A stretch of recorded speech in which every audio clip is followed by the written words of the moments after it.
안녕하세요. 모두의 사수 김영진입니다. 제 목소리 잘 들리세요? 오늘은 지난 시간에 이어서 여러분들이 회사에 출근하면 바로 하셔야 되는 일 두 번째에 대해서 설명드리도록 하겠습니다. 바로 본론부터 들어가면요. 여러분들 회사에 처음 출근하면 첫 번째로 잘 하셔야 되는 게 인사라고 말씀드렸죠. 두 번째는 대답입니다. 여러분들 특히나 신입사원 분들은요. 처음 회사에 입사했을 때 인사와 대답만 잘해도 회사 생활의 난이도가 정말 많이 내려가니까요. 오늘 제 영상을 보시고 반드시 실행해 보셨으면 좋겠습니다. 여러분이 회사에 처음 입사를 하면 내 바로 위에 상급자나 동료들에게 여러 가지 질문들을 받게 되실 건데요. 여러분들이 질문을 받았을 때 대답을 잘 해야 된다는 건 여러분들이 좋은 대답을 해야 된다는 게 아니라 말 그대로 반응을 잘 해야 된다는 얘기예요. 이게 무슨 소리냐면요. 예를 들어 영진님 요새 회사 생활은 좀 어떠세요? 입사해보고 나니까 저희 회사가 좀 어떤 것 같으세요? 이런 유형의 질문을 받을 수 있잖아요. 이 질문에 대해서 있어 보이는 대답들을 머릿속으로 계속 정리하시게 될 텐데요. 그럴 필요가 없다는 얘기예요.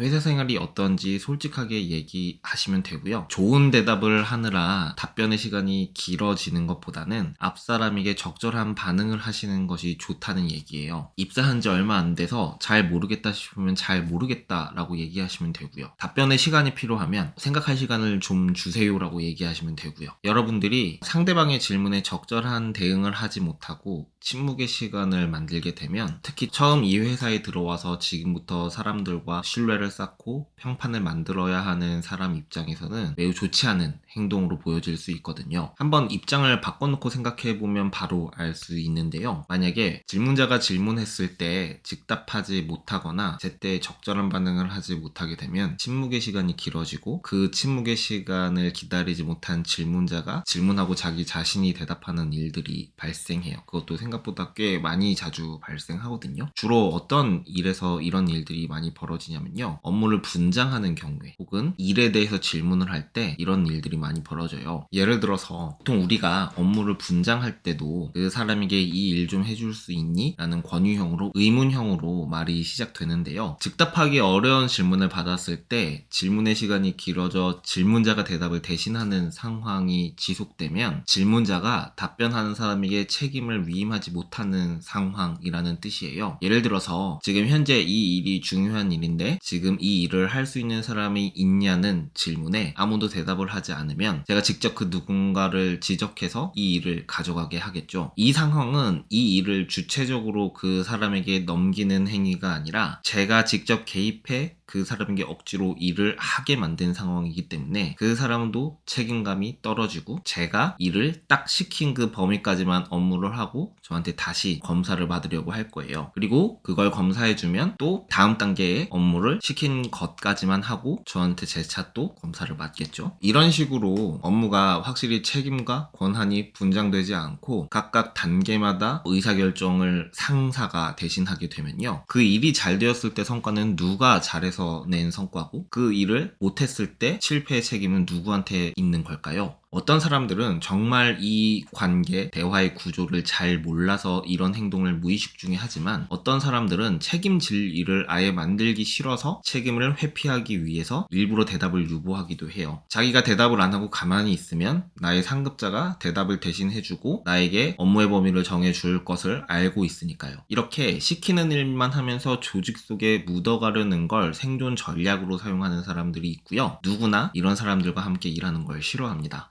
리더가 팀원을 가스라이팅 하기도 하지만 이렇게 리더를 역으로 가스라이팅 하는 팀원들도 많아요. 이 일도 해달라고 애원하게 하는 거죠. 현명한 리더는 이 상황에서 자기 자신을 지킬 여러 가지 방법들을 알고 있어요. 이때 나 자신이 단지 좀 수줍음을 많이 타고 내성적이고 섬세한 성격이라 즉답하는 것이 좀 어려웠을 뿐인데 반복해서 아무런 반응을 하지 않고 대답을 제때 하지 못했다는 이유로 책임을 회피하려는 듯한 모습으로 보여지게 된다면 상대방도 매우 억울할 것 같아요. 이런 서로 억울한 일들을 줄이기 위해서 여러분은 대답을 잘 하시면 됩니다. 이 대답은 상대방이 듣길 원하는 완벽한 해답을 찾는 것이 아니라 그 상대방이 불안하지 않게 즉시 반응하는 것에 가까워요. 그러니까 너무 양질의 답변을 하시려고 마음속에 부담을 가지시는 것보다는 제가 알려드리는 이 두 가지만 먼저 신경을 쓰시고 바로 실행해 보셨으면 좋겠어요. 일단 첫 번째는 질문을 받거나 대화에 대화에 참여할 때 밝은 표정으로 웃는 것입니다. 이게 무슨 얘기냐고요? 상대방에게 밝은 모습을 보여주라는 뜻인데요. 처음 들어간 회사에서 긴장되는 건 이해가 되지만요. 사람들을 어려워하고 경계하는 모습을 보이게 되면 대화가 자연스럽게 이어지지 않아요. 무조건 상대방의 질문에 최적의 대답을 할 필요도 없고요. 상대방과 공통의 관심사가 없어서 대화의 주제를 찾는 게 어려울 수도 있잖아요. 그럴 때마다 그냥 무반응으로 어색하게 넘기는 것이 아니라 웃으면서 밝은 표정으로 지금 이 주제는 자기가 잘 모른다 라고 솔직하게 얘기하실 수도 있고요. 자기가 잘 모르는 영역이니 설명을 부탁할 수도 있는 것이고요. 그저 밝게 상대방 얘기에 맞장구를 쳐주셔도 되잖아요. 때에 지나치게 경직된 모습, 지나치게 방어적인 태도, 어두운 표정 때문에 먼저 용기 내서 말 걸어준 그 사람에게 의도치 않게 자기 자신에 대한 왜곡된 인상을 심어줄 수도 있어요. 저 역시 그런 경험이 있고요. 그래서 저는 낯선 공간에 갈 때, 중요한 미팅이 있을 때마다 화장실 거울을 보면서 얼굴에 미소를 짓는 연습을 지금도 하고 있어요. 그렇게 화장실에서 몇 차례 긴장된 얼굴 근육을 풀어주고 웃는 연습을 수차례 하고 중요한 미팅에 참여해서 낯선 사람들을 대할 때 제 표정이 굳어져 있지 않고 밝기만 해도 앞선 사람에게 부담을 덜어줄 수 있기 때문에 반드시 여러분들도 웃는 연습을 해보셨으면 좋겠습니다. 두 번째로 여러분들이 대답을 할 때 신경 쓰셔야 되는 것 중에 하나가요. 침묵도 여러분들이 하는 일종의 대답일 수 있다는 거예요. 여러분들이 꼭 질문을 받지 않더라도 대화 중간에 말문이 막힐 수 있잖아요. 아이디어 회의를 하는데 자신이 생각한 아이디어를 앞사람이 먼저 말했다거나 즉답하기 어려운 난이도 높은 질문을 받았을 때도 말문이 막히는 경우가 생기죠. 이럴 때 침묵으로 경직된 표정으로 상대방에게 아무 말도 하지 않거나 시선을 회피하는 모습을 보인다면 이 역시 상대방에게 하나의 대답으로 느껴질 수 있어요. 여러분, 잘 모르는 건 죄도 아니고요. 앞사람이 자기 자신의 아이디어를 먼저 말했다고 자기 자신이 아무런 준비를 안 한 건 아니잖아요. 자신감을 가지고 지금 현재 자신의 생각을 솔직하게 얘기하시는 걸 연습하셔야 돼요. 저도 준비한 생각인데 앞에서 누가 먼저 얘기했네요 라고 얘기하셔도 되고요. 지금 대답을 생각하고 있는데 시간을 좀 더 주실 수 있냐고 물어보셔도 되고요. 잘 모르겠으면 그냥 잘 모르겠다고 얘기하셔도 돼요.